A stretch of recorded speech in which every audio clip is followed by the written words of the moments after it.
Hello guys, welcome back.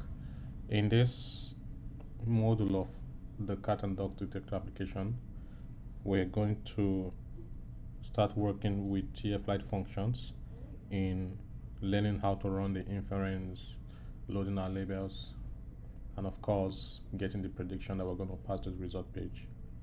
So let's go back to the code.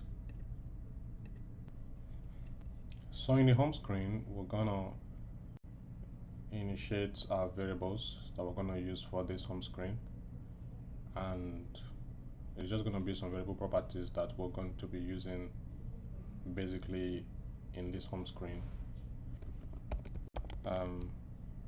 Actually, this is what we'll use to save the image, whatever the user is going to use as the image, if it's from the camera or from the gallery. Also, we need a probability. I'm going to have a string, make it nullable, and it's going to be the result.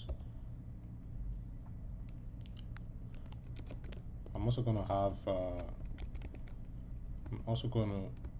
instantiate our image picker, image.dat. I'm going to say as img. In this button where we have our capture a photo, we're just going to create a method here, say pick image from camera, and I'm just going to do a quick fix and create a method here. So I'm going to create one more property here, and it's going to be from the TF-Lite Flutter package. But before then, I'm going to just have to import this. I'll say import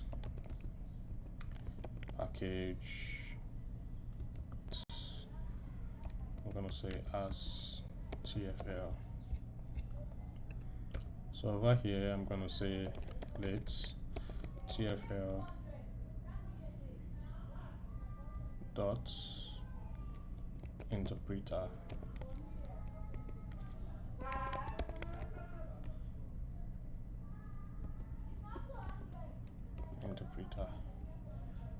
So I'm going to go back to where I have this function here in the pick image from camera. So I'm going to say final picked file equals to, I'm going to make this an asynchronous signature here. So picker dot pick image, and it's going to have an image source of gallery. I'm just going to check if the file is null. Just do a null check here. If it's not equal to null, then what I want it to do is I want to create a function here that will set the image, and I'm going to get the file from the file path from picked file.path.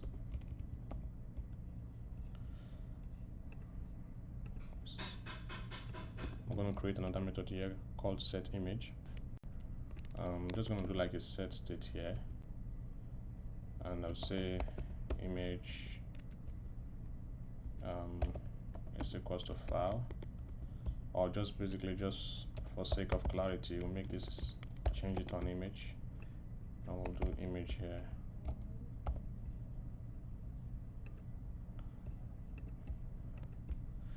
Alright, so I'm just going to create more methods. This time around, I'm just going to create a method here that will pick the image from the gallery this time. So I'll just copy this, put it here, and rename this to gallery.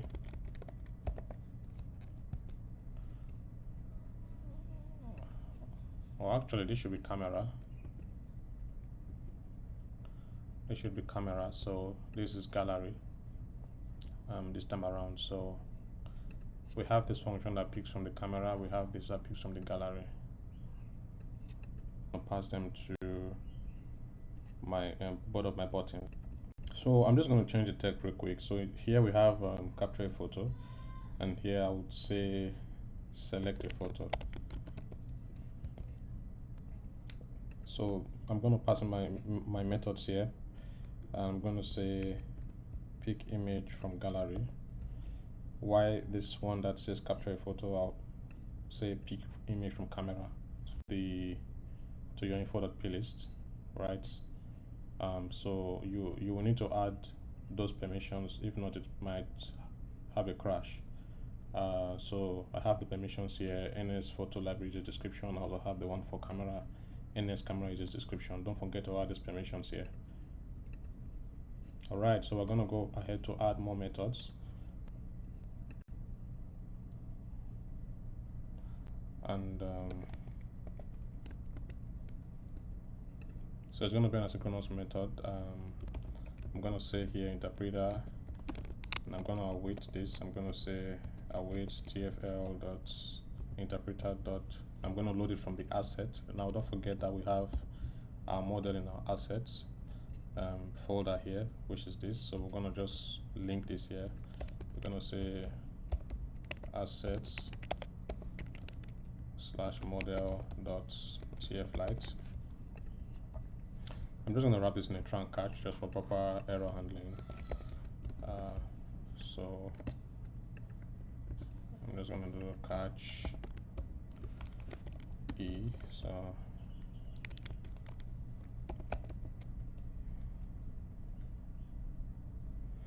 I'm just going to print this basically if I have any error coming up here.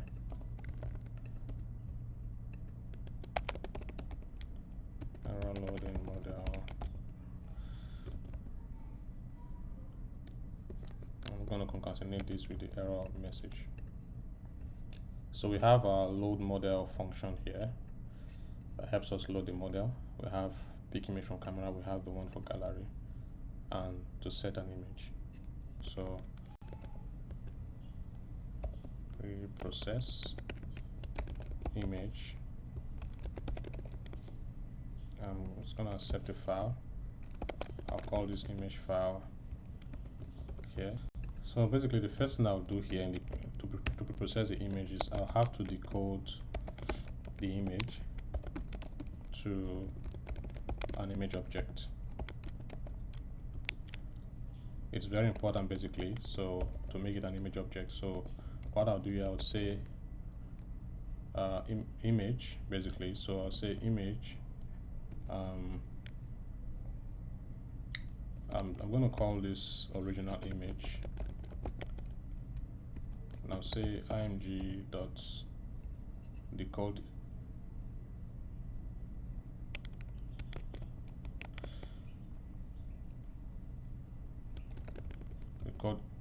image.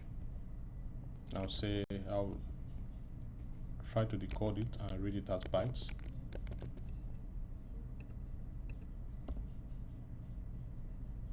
I'm just gonna await this and make this async.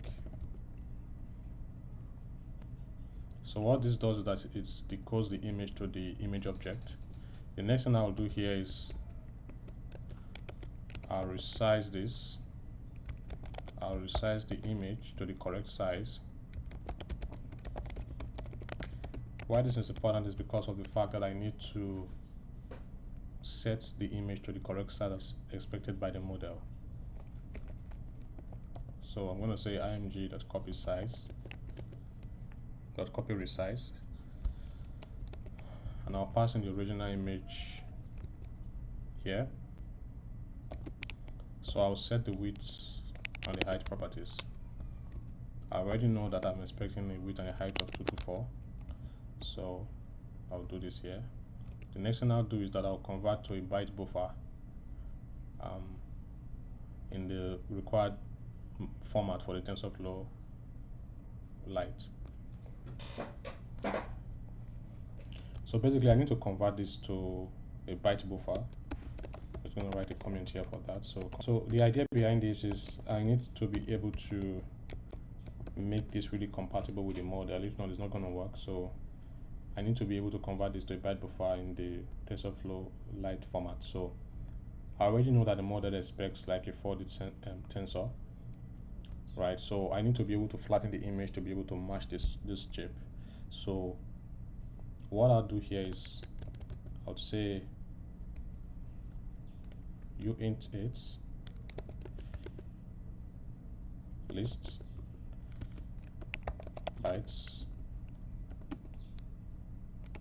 equals to resized image dot get bytes.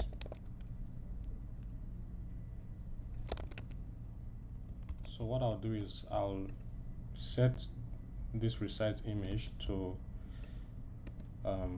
so I'll set it here basically to a variable here, and I'll call this resized image. So I'll say img.image, say resized image equals to this,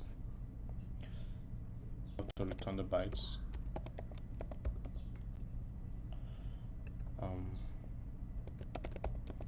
going to define this here as a unit8 list function. So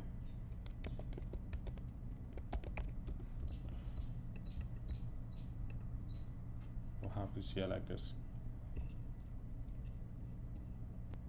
So the next function I'll add here is function that will help us load labels. Now we already know that we have a labels.txt file that gives us the possible prediction based on the inference. It could be either a cat or a dog, so I have to load these labels and use them while running the inference. Labels data, I'm gonna have to get the asset bundle here.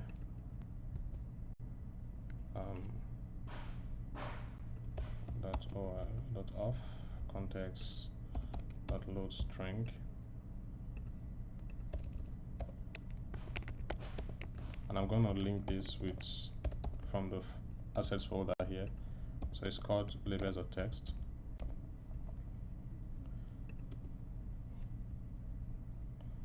I'm just going to make this an async function, and I'll wait this.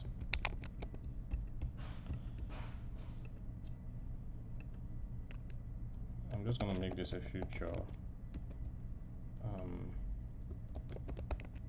and it's going to be a future of a list of string.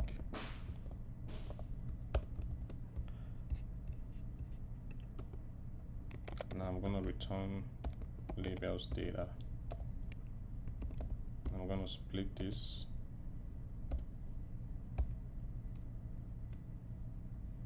with a break. So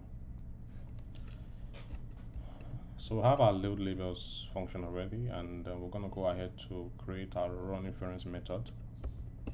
It's also going to be an async function. It's not going to return anything, but it's going to be a type of a future or void. So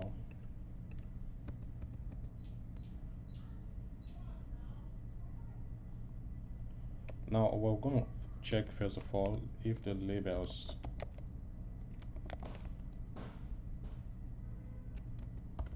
is not equal to null,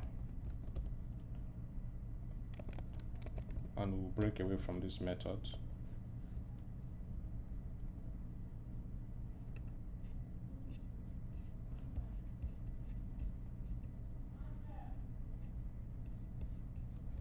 So we're going to create labels variable here that will store the list of labels globally after we've loaded the labels from the start of the app. So I'm going to say uint8 lists. I'm going to say impute bytes. I'm going to await this, and the first thing we'll do while running the inference is that we will have to preprocess the image, call the function that preprocesses the image. Like I said before, the idea of preprocessing this image is to be able to make this to be compatible with what we have on our TensorFlow model. So we'll pass in the image here. I'm going to say var input equals to impute bytes dot buffer, and we're going to set this as uint8 list. We're going to reshape this to be what we're expecting in the 4D tensor model. So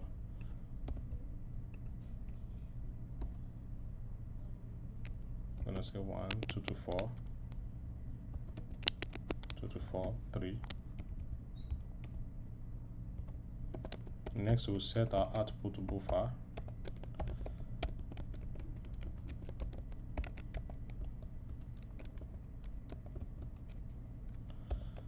It's going to be a list of integers basically. So basically what we are expecting is either 0 or 1. So I'll say dot field.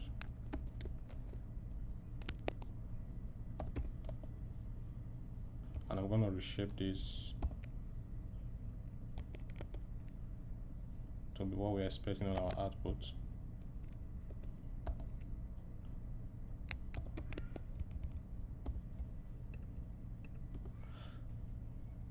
So the next thing I'm going to do is that I'm going to say interpreter.run just to run the interpreter. After then I pass in my input and my output buffer.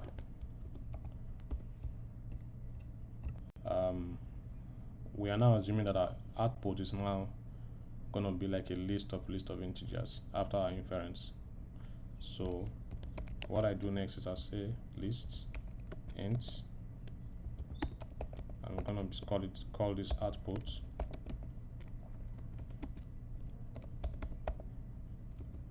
We're going to set it to the first item from the output buffer.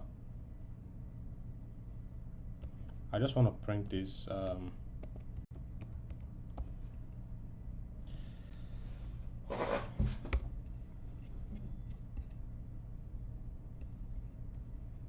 the next thing I'll do here is I will calculate the probability.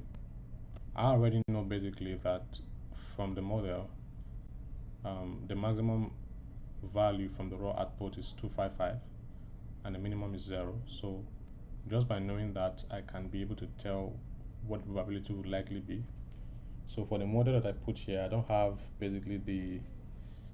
the probabilities coming in, but I know that from the raw output I can be able to get the calculation of the probability, and I'll call the reduce function from the output.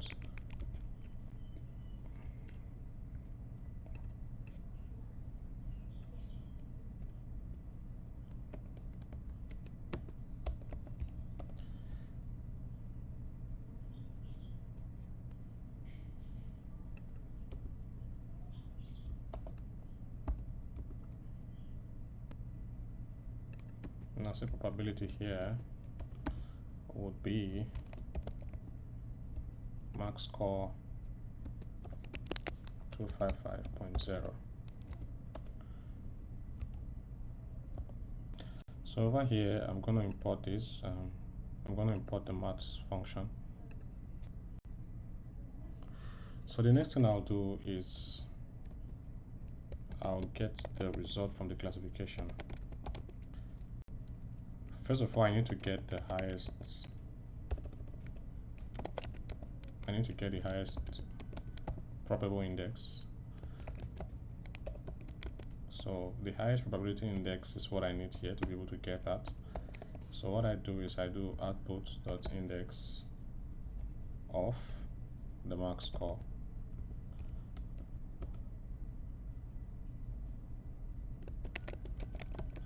I'm going to create a string here, call it classification result.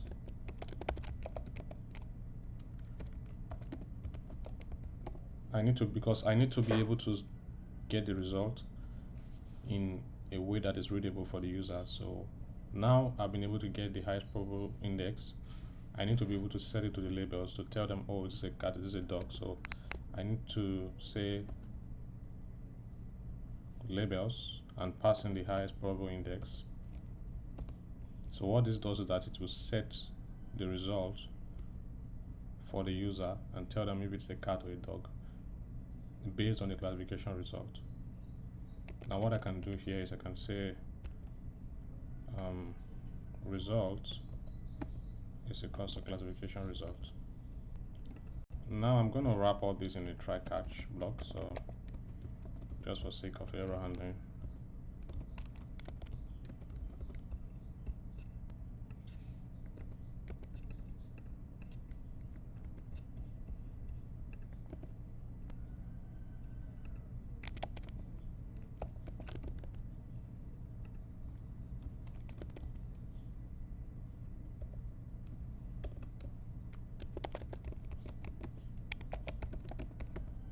I'm gonna have to print this in case I get an error. Now when I've been able to get my classification results, I need to be able to navigate to the result page. So I'll create another method. Now call it navigate to results.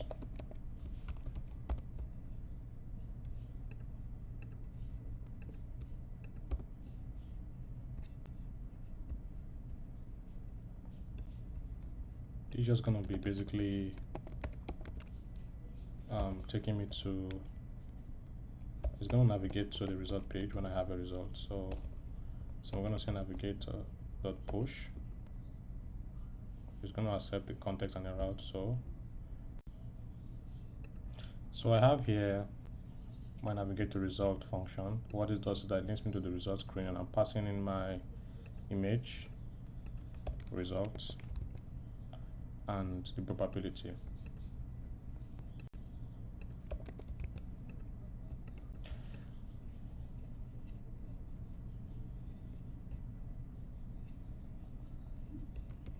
So what I'll do next is I'll call my init state method here. On start of the app, on launch of the app, I want to be able to load the model. It's not gonna, I don't need the value, so I'll just pass this here. So I would say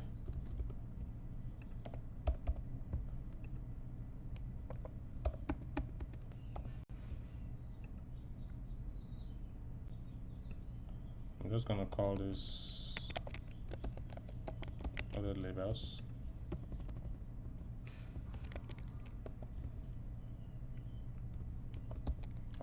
And I'll set my labels here to the loaded labels.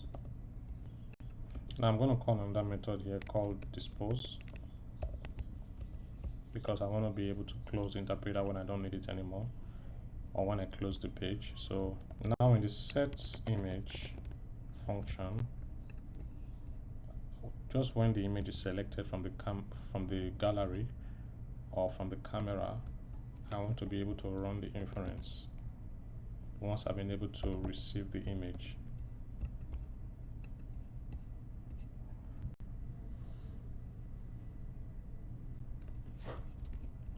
So we have everything working. Oh, oops, we have an error here.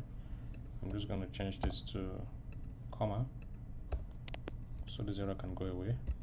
So we have everything working. We're just going to run the app to see if we get any error, and see how the behavior of the app is, and see if we need to change something else. So we have our app running, and I'm going to try to select a photo from the gallery. I already have some images that I've placed here, some images of cats and dogs. I'm just going to select this one and see what happens. All right, so far so good. It seems to work out. Yep, so it gives me a raw output of 255 and 0. Remember that I said I'm expecting a maximum value of 255 and a minimum of 0. So because of this, it gives me a probability of 100%. So raw output 2550. It gives me a result of a cat. If I go back to the home and I try to select a dog this time, I'm going to select a dog this time. Right, and it tells me the result is a dog. I'm just going to try some more. This is a cat. It tells me cats. I'm going to select another dog this time. Oh, it tells me this is a dog. So far so good. The model seems to be giving me the right values. So this tells me it's a dog, which is correct. I'm going to try selecting a cat this last time, but just a cat that is that is a little bit hard to predict, like this one. Yeah, and it got it right. So far so good. Everything seems to work properly well. Here's a dog. This time it gives me probability of 98%. Yeah, so works well, works perfectly. Let's try this one. It's a dog. Let's try this one, cat. So hopefully you've been able to learn one or two things from this episode. Hopefully for those of us who've not really been able to get started in working with machine learning models locally with Flutter applications, hopefully you get to learn one or two things from this series.